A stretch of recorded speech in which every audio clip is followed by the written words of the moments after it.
Assalamualaikum warahmatullahi wabarakatuh dan salam sejahtera. Bersama saya lagi Dr. Hair dalam Learn and Play with Dr. K. Okey, pada hari ini kita akan menyambung topik pelajaran kita untuk PLC dengan menggunakan CX Programmer lagi sekali. Okey, dan tapi topik pada hari ini kita akan sambung mengenai timer. Tetapi kali ini kita akan combinekan dengan counter. Jadi sekarang ni semua nak tahu apa itu counter. Sebab counter ni ada di semua tempat sebenarnya yang untuk belajar programming. Tak kisahlah berada di kita belajar Arduino ada counter. Belajar Raspberry Pi ada counter. Semua benda programming melibatkan counter. Tetapi PLC pun ada counter dia sendiri. Jadi kita tahu apa itu counter sebenarnya. Okey. Counter sebenarnya adalah satu komponen dalam PLC yang menyimpan data tentang kiraan terhadap sesuatu peristiwa yang terjadi. Jadi, anggap satu benda yang dapat menyimpan data tentang kiraan. Okey, maknanya contohlah kalau satu buah terjatuh dari pokok, maka akan ada satu komponen, satu device yang akan menyimpan berapa banyak buah yang terjatuh daripada pokok. Satu buah jatuh, satu. Satu buah lagi, tambah lagi satu jadi dua.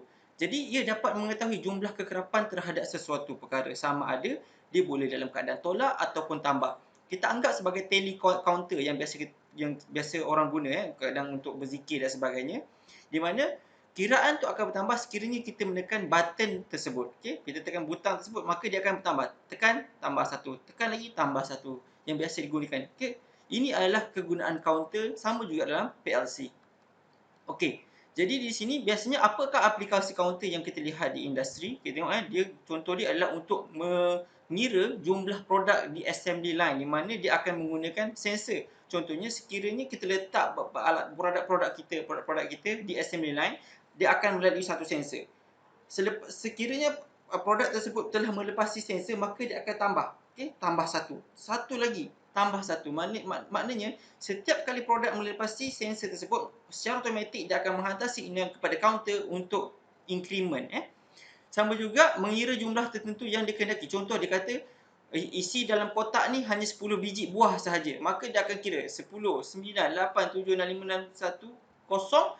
Dan seterusnya apabila dia sampai kosong, dia akan tukar kepada kotak yang lain pula. Maknanya diisi pada kotak yang lain pula. Okey, ini maknanya dia ada produk, ada jumlah dia tertentu. Okey. Counter juga digunakan untuk dia mengira ke atas atau ke bawah, sama ada nak increment ataupun decrement. Maknanya daripada 0, 1, 2, 3 ataupun daripada 3, 2, 1 terpulang. Okay, counter boleh macam tu. Tetapi pada topik hari ini saya ingin menerangkan dan juga mengajar tentang kombinasi counter dan juga timer. Kerana ia biasanya memang kita gunakan sebab kita dah belajar timer sebelum ni, maka sekarang ni kita akan belajar counter pula, dan mana kita akan combinekan kedua-duanya atau kita gabungkan kedua-duanya. Okey, so sekarang ni kita lihat dan kita pergi kepada kita punya CX programmer kita untuk kita lakukan programming tersebut. Okey. Okey, kita buka kita punya CX programmer macam biasa Okey, kita buka macam biasa, kita new. Okey, kita pulang kepada semua orang nak pakai apa. Okey.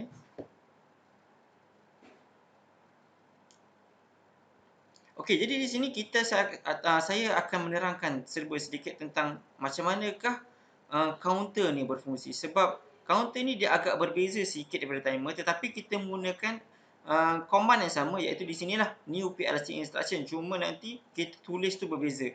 Okey, contohlah kita ada satu contact. Contact ni kita anggaplah sebagai kita punya push button. Contoh kita ambil 0.01 input kita apa-apa input mula daripada start pada kosong.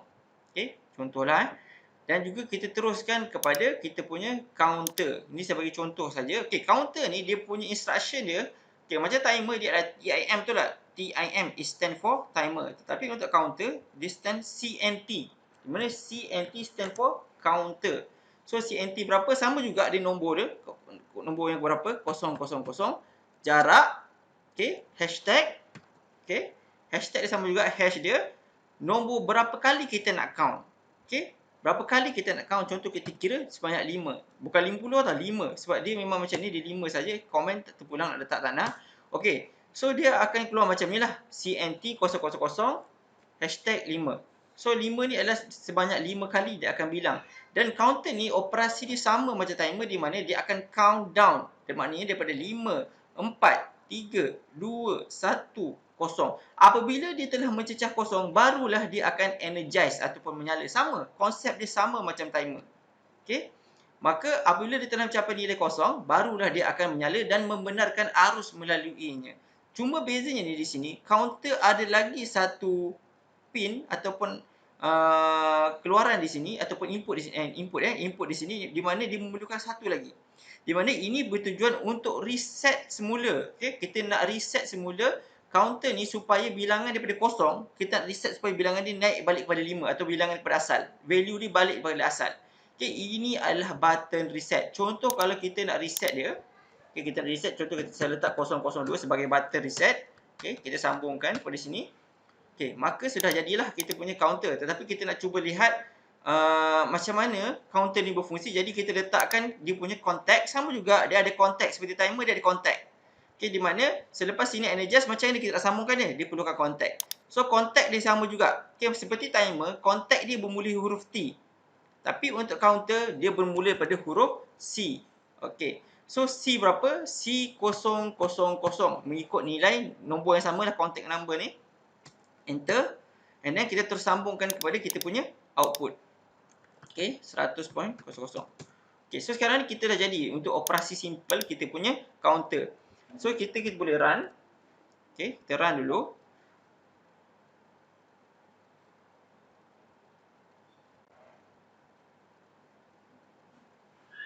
Okey. So sekarang ni kita run. So apabila kita run, counter ni akan memberikan nilai value dia 5. So sebab kita dah set value dia 5, maka automatic dia akan berada 5 di sini. Dan dia berada dalam keadaan de-energize ataupun dia tak menyala lah. Dan contact dia pun sama sebab tak menyala. Sekiranya saya set on di sini, kita akan lihat perubahan pada nilai counter tersebut. So, okey, nampak? Bila saya tekan je button on pada counter ni, pada button ni, arus akan mengalir dan secara automatik dia akan decrement. Dia akan decrease nilai counter tersebut pada 4. Okey. Jadi sekiranya saya turn off balik, saya set off, dia tidak akan berlaku sebarang perubahan. Okey. Di sini agak menarik sikit, nanti saya akan terangkan. Okey, saya set on balik, set on. Okey. Nampak? Okey, dia akan berkurang. Dia berkurang waktu bila? Dia berkurang waktu daripada condition ataupun keadaan off ke on. Okey, dia akan berkurang waktu tu, off ke on. Maknanya bila daripada keadaan off, kita tekan button dan dia jadi on, barulah nilai ni akan berkurang. Tetapi sekiranya daripada on, saya set kepada off, dia tidak akan berkurang. Jadi di sini kita boleh conclude bahawa counter ni adalah dia detect rising edge. Okey, rising edge. Apa itu rising edge? Rising edge kiranya kita lihat kepada signal digital. Dia ada rupa 4 segi, betul? 4 segi. Ke atas adalah rising edge, ke bawah adalah falling edge. Okey, rising edge adalah perubahan daripada signal low kepada high ataupun signal kosong kepada 1 ataupun off ke on. Okey, itu perubahan itu yang meningkat tu adalah rising edge. Manakala daripada perubahan daripada high to low ataupun 1 to 0 ataupun daripada on ke off, itu dikenali sebagai falling edge. Untuk counter, dia hanya detect rising edge sahaja. Jadi semua kena take note benda ni. Okey. Sekali lagi saya cuba set on. Sekarang ni tengah off kan? Cuba tengok tapi tengah off. Set kepada on. Okey, sekarang ni akan berlaku rising edge. Sebab apa? Sebab sekarang ni daripada off ke on. So sekiranya kita on, nampak? Dia akan berkurang. Tetapi sekiranya kita buat falling edge daripada on ke off, okey, dia tak akan berlaku perubahan. Jadi kita try sampai 5 kali. On lagi. Set off. Set on. Maka sekarang dia telah mencapai nilai sifar ataupun kosong. Maka dia akan energize. Setelah dia energize, secara automatik dia punya contact pun automatic energize dan dia akan menghidupkan kita punya output. Okey, ini simple saja. Ini adalah macam mana counter berfungsi. Okey, sekiranya kalau kita tekan button ni untuk kita reset semula, contoh saya reset. Saya set, reset. Dia tengah on ni. Set, reset.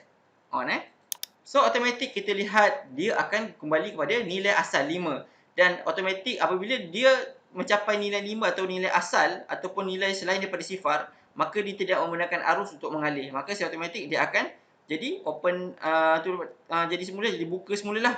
Okey, jadi normally open dan dia tidak menggunakan arus untuk mengalir dan kita punya output akan terpadam. Tapi sekiranya kita terlupa untuk offkan kita punya button reset. Cuba kita set off balik. Kita cuba on balik. Dia tidak berubah. Sebab apa? Dia akan mementingkan atau mengutamakan kita punya button reset ni. So, sekiranya button reset asyik tertekan je, maka kita punya bilangan ni tak akan berkurang. Jadi, jangan lupa untuk tutup kita punya button reset. Barulah kita punya counter ni boleh berkurang. Okey, nampak di situ? Okey. So, ini adalah basic untuk counter.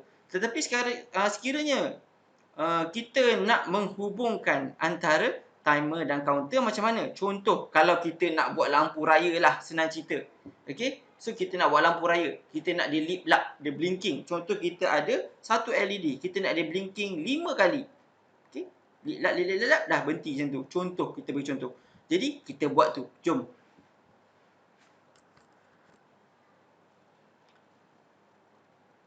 Okay? So, sekarang kita nak buat macam mana kita nak hasilkan kita punya lampu LED tersebut. Okey. So first kali kita akan kita delete dulu apa yang kita dah buat ni tadi. Okey. So sekarang ni kita fikir secara logik. Okey. Kita nak tekan button on, lampu tu terus menyala. Lip lap. Kita nak lip lap 5 kali cukup. Lip lap on, off. On, off. Contohlah kita nak buat dia on 1 saat, off 1 saat. On 1 saat, off 1 saat. Sebanyak 5 kali. 5 set. Jadi first kali kita kena fikir logik, yang akan on-kan kita punya LED tersebut atau lampu tersebut adalah start button. Yang mana start button ni akan kita connectkan kepada relay. Okey, tu kena ingat. Dalam masa yang sama, kita buat benda yang sama. Kita buat sama juga macam kita buat blinking tadi. Okey, sekarang ni kita buat blinking dulu. Alright.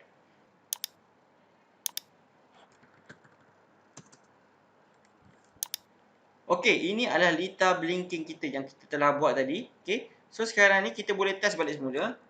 Okey tak? Okey, lita blinking kita, sebab lita blinking kita ni kita tak boleh nak kawal berapa banyak kali dia akan blink. Sebab apa? Dia akan keep on blinking sampai bila-bila. Nampak ni? On, off, on, off, on, off. Tapi kita nak buat dia on, off tu sebanyak 5 kali saja. Tapi sekarang ni kita tak mampu untuk mengawalnya. Jadi macam mana kita nak kawal berapa kali dia blinking ni? Of course, kita just tambah saja counter. Jadi, kita turn off simulation dulu. Kita tambah counter. Okey. So, counter ni kita nak, siapa yang akan activate counter punya signal supaya dia dapat tahu. Okey, sekarang ni masa dia untuk decrement. Okey. So, sekarang ni kita ambil kontak daripada timer yang kedua ni lah. Okey, timer kedua ni hantar signal. Apabila dia hantar signal, contoh dia on, apabila dia on, dia akan energize lah. Bila dia energize, kontak ni akan energize dan dia hantar signal kepada, hantar siapa? Hantar kepada kontak. Jadi apabila dia hantar signal kepada kontak, hantar signal kepada counter, okay, dia hantar signal kepada counter, maka counter automatic akan decrement, akan decrease daripada nilai asal iaitu 5 kepada 4. Sebab apa? Sekarang ni di perubahan. Apabila kontak tadi dia dalam keadaan off, apabila sini energize on. So sekarang ni dia dah detect rising edge daripada off ke on. So secara automatic dia akan hantar signal kepada counter, maka dia akan decrease. Okey, so sekarang ni kita letak kontak timer tersebut T001. Okey. Dan kita terus masukkan kepada kita punya counter. So kita masuk counter sini CMP 000. Contoh kita nak letak sebanyak 5 kali. Okey, 5 kali. Okey, dan ini kita letaklah satu button untuk reset dia. Maybe kita letak 0.02. Kita reset dia. Okey. So sekarang ni belum siap lagi. Sebab apa? Kita nak make sure selepas counter ni habis kira. Okey, ingat counter ni selepas dia habis kira 5, 4, 3, 2, 1, 0, dia akan energize. Jadi macam mana dengan dia energize ni, dia dapat memutuskan lita. Okey, dengan kata lain, dia dapat mematikan lampu tersebut. Jadi macam mana? Jadi of course kita just buat satu normally close di sini untuk C000. Maka di sini kita dapat buat macam ni. Apabila sini energize, di sini akan jadi normally open, maka arus tak dibenarkan mengalir. Secara automatik dia tak, walaupun timer ni tetap mengira, tetapi di sini tak akan ada efek. Sebab apa? Counter ni telah pun energize dan di sini telah menjadi normally open, maka arus tak akan boleh mengalir. Jadi kita try. Kita tengok dulu. Jadi ke tak jadi? Okey, contoh kalau kita set. Okey, maaf kita kena reset dulu sebab tadi kita dah pakai apa? Counter ni dia dah 24, jadi kita kena set on balik supaya kita reset pada nilai asal, set off. Okey, so sekarang saya set on. Maka kita kira sama-sama. Okey, 1. Okey. 2 3 4 5. Okey, nampak? Walaupun timer ni tetap mengira, tetapi dia tak ada efek di sini sebab counter kita dah habis kira. Okey. Counter kita ni dah habis kira, dia dah energize, maka walaupun di sini ada arus mengalir, tetapi counter ni telah jadi normally open. Maka dia tak benarkan sebarang arus mengalir di sini sebab dah cukup 5 kali.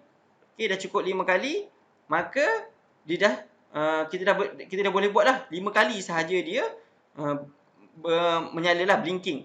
Tetapi kita nak make sure timer kita ni berhenti. Sebab apa? Timer kita ni still working. So kita ni macam nak cut off semua connection. Jadi macam mana kita nak cut off semua connection? Itu senang saja, sama juga. Kita letak counter di sini. Okey. Contact normally close di situ C000. So apabila counter kita ni dah habis bekerja, dah energize, maka dia akan cut off connection di sini, maka timer kita ni pun akan berhenti. Okey. So sekarang ni dia dalam keadaan energize sebab apa? Dia dalam keadaan kosong, so kita reset semula. Okay, on. Power balik. Okay, kita lihat semula. Kita set balik. Set. On. So kita kira 1 2 3 4 5. Okay, so sekarang ni kita nampak semua berhenti. Okay. Kita nampak semuanya telah pun berhenti. Jadi, kita dapat lihat dengan menggunakan counter ni kita dapat buat sebanyak mana lampu ini nak blinking. Okey. Tak kisahlah kita semua nak buat, maybe nak pakai 2-3 lampu. Contohlah kita nak buat lampu A ni blinking 5 kali, selepas tu lampu B pula blinking 2 kali. Pun sama juga cara kaedah dia. Just sambung sahaja selepas itu. Okey. Jadi saya rasa cukup setakat ini untuk pengajaran bagi topik timer dan juga counter. Harap semuanya clear, semuanya faham, dapat faham apa yang saya telah ajar untuk bahagian timer dan juga counter. Sekiranya terdapat persoalan ataupun komen yang ingin diajukan, boleh komen di bawah. Tak ada masalah, saya akan jawab sekiranya ada persoalan. Okey. Jadi kita bertemu lagi di dalam video yang akan datang bersama Learn and Play with Dr. K. Okey, sekian sahaja daripada saya. Assalamualaikum warahmatullahi wabarakatuh.